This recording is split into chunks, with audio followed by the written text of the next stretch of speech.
So amo na ni guys ang aton nga axle. So muna sa pag-welding guys para pag-on ba, para hindi sa basta-basta mutod. Natakos na siya. So ang dating nga 20 taksunta.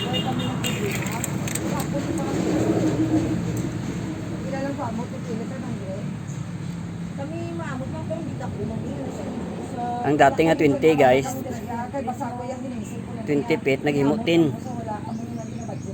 1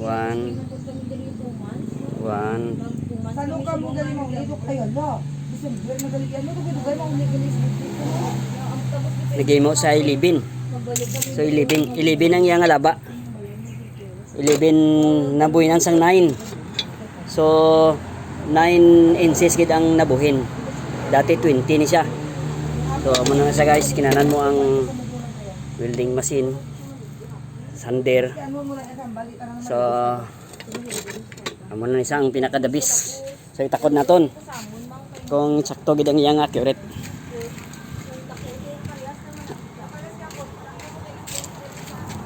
So dati guys diri siya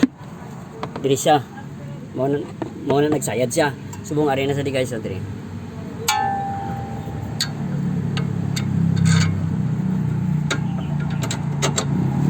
So muna na siya. Ari siya. So muna na siya. Kinanan naka 45 degrees gid ang iyang nakaslanting gid siya. Para nga pagsaka sang kuan babaw nagasaka siya. Hindi pwede sa dalong ka straight sini. So diri gid siya dapat saka sa babaw. So muna siya. So ang isa naman kita ko sa inyo. Ang isa. Okay. So muna na siya guys. So diretso takod.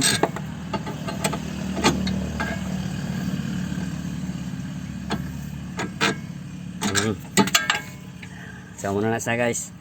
Ang pinakanami.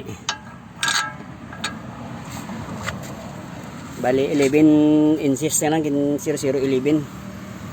Kaya mo ning tama niya. Kaya kung i-10 mo taas-taas sa babaw, so nabuo na isa kayo. Kung i-12 mo naman siya diri sa dapit,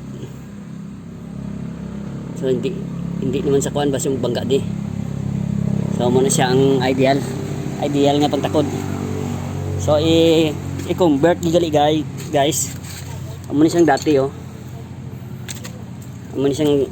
Amo ning dati nga nakuha ko. So binhimo.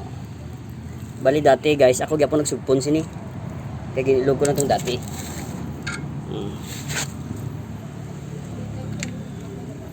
Mas laba pa siya. Mas laba ang subong. So amo na siya ang bago. So amo ni siya ang ganitong pag sugpon na matibay para hindi basta-basta maputol.